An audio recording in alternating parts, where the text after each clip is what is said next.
Arturo Saldívar, buenos días, Arturo. ¿Qué tal, Ciro? Buenas tardes para ti. Buenos días, Manuel. Ministro, buen día. Sofía, buenos días. El martes 5, Arturo, el martes de la sesión en la Suprema Corte de Justicia, tan anunciada. Hace tiempo yo no recordaba una sesión de la Suprema Corte de Justicia que levantara tanta expectativa. Arturo, llegó. Tú calificaste 8 días de ridículo absoluto el proyecto que hoy se va a revisar, a discutir y quizá votar. Eso fue el martes de la semana pasada. Sin duda. ¿Cambian en algo las cosas después de lo mucho que se dijo, después de que presentaron su renuncia los ministros? En fin, cambian las cosas. ¿Cambia tu opinión respecto de lo que nos dijiste aquí el martes pasado? Sin duda, esta sesión ha levantado mucha expectativa.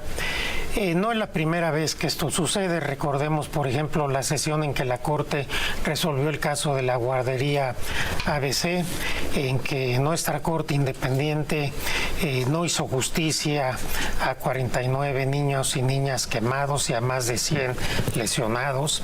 El caso de Florence Cassé, en que en la primera sesión la Corte Independiente no se atrevió a votar en contra de Felipe Calderón y de Genaro García Luna.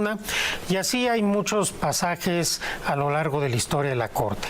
Este es particularmente importante porque implica que por primera vez la Corte va a votar un asunto que tiene que ver con el propio Poder Judicial y que todo parece que va a votar políticamente y no jurídicamente. Si los ministros y ministras votaran este asunto jurídicamente, tendrían que declararse impedidos, como ya lo he señalado aquí en muchas ocasiones, porque todos han prejuzgado sobre el asunto. Segundo, si superado esto, los ministros votaran jurídicamente y no políticamente, tendrían que sobreseer este asunto del ministro González Alcántara. ¿Por qué? Porque ya hay una reforma a los artículos 105 y 107 de la Constitución que obligarían a no analizar el asunto de fondo del ministro González Alcántara, porque establecen que no es procedente la acción de inconstitucionalidad en contra de reformas constitucionales. Esta reforma, por cierto, lo único que hizo fue elevar a la Constitución los criterios de la Suprema Corte, que han establecido reiteradamente que no proceden los medios de control constitucional contra la Constitución. Se dice sin fundamento que la presidenta va a tener por no puesta la sentencia de la Corte. Y la Corte lo que está haciendo probablemente es tener por no puesta la Constitución, porque ya dijo el ministro ponente que no van a acatar la reforma al 105 y al 107 porque ellos tienen que resolver el asunto. Tercero, si los ministros y ministras votaran hoy jurídicamente y no políticamente, el asunto es improcedente porque la acción de inconstitucionalidad de los partidos políticos solamente procede en contra de leyes electorales federales o locales. La Constitución no es una ley electoral y tampoco es una ley federal ni es una ley local. De acuerdo con la jurisprudencia de la Corte, la Constitución es una norma general del orden nacional, no del orden federal. Quinto, si hoy los ministras y ministras votaran jurídicamente y no políticamente, tendrían que respetar sus precedentes. El criterio mayoritario de la Corte ha sido siempre en contra de que proceda medio de defensa alguno en contra de reformas constitucionales. Pero vamos a citar a los próceres de la patria que hoy van a votar. En el recurso de reclamación 8/2016, que derivó de la acción de constitucionalidad 15/2016, deriva de un asunto en que Movimiento Ciudadano impugna la reforma constitucional que convierte el Distrito Federal en la Ciudad de México. El ministro Lainez desechó esa demanda por notoriamente improcedente. Llega el recurso y la ponente es la ministra Norma Piña. Y ahí ella, el ministro Pérez Dayán, Javier Lainez y el ministro Pardo Rebolledo deciden que era notoriamente improcedente una acción de inconstitucionalidad cuando se impugnaban reformas constitucionales. Claramente se dice ahí que no puede ser objeto de control constitucional ni el procedimiento ni el fondo de la reforma del 135 constitucional. Dice que con independencia de que se aleguen violaciones o no de derechos humanos, no pueden admitir medios de defensa notoriamente improcedentes. Específicamente se dice esto: no es óbice para sostener esta conclusión el que se alegue que la reforma constitucional en cuestión causa violaciones a derechos humanos, derechos políticos y principio democrático, que es lo que está diciendo el ministro González Alcántara, y es nula porque tiene vicios procedimentales, ya que no cumple el 135.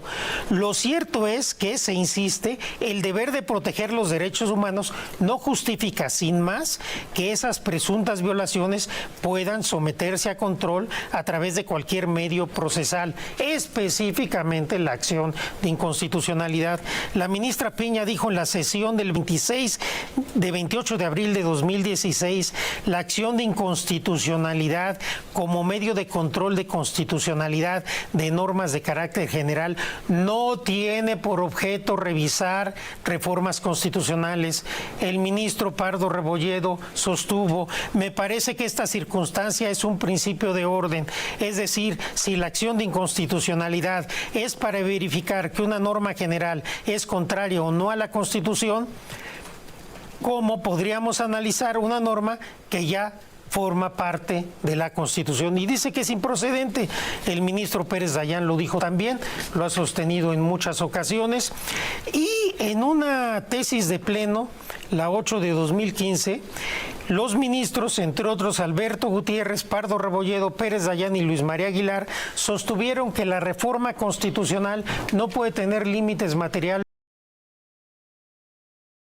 y que puede ser aplicada retroactivamente. Es decir, si la Corte resuelve conforme a los precedentes y a la Constitución, tendría que declarar improcedente esta acción. Ahora, se me dice a mí que estoy incurriendo en contradicción porque yo como ministro voté que sí podría haber casos en que podría analizarse la constitucionalidad de una reforma constitucional. Al contrario, siempre estuve en minoría, lo que demuestra que tengo razón, que el criterio de la Corte ha sido otro y que si mis anteriores compañeros y compañeras votan en otro sentido, estarían violando sus propios precedentes, estarían votando políticamente y ellos sí estarían desconociendo la democracia constitucional de México.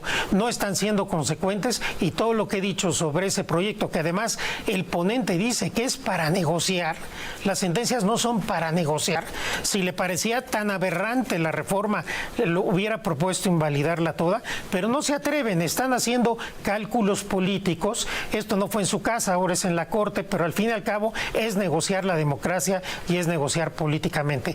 Me parece que hoy las ministras y los ministros están ante una disyuntiva: o asumen el costo de votar jurídicamente o van a votar políticamente, perdiendo la poca legitimidad que les queda. Bueno, muy duro, ¿no, Arturo?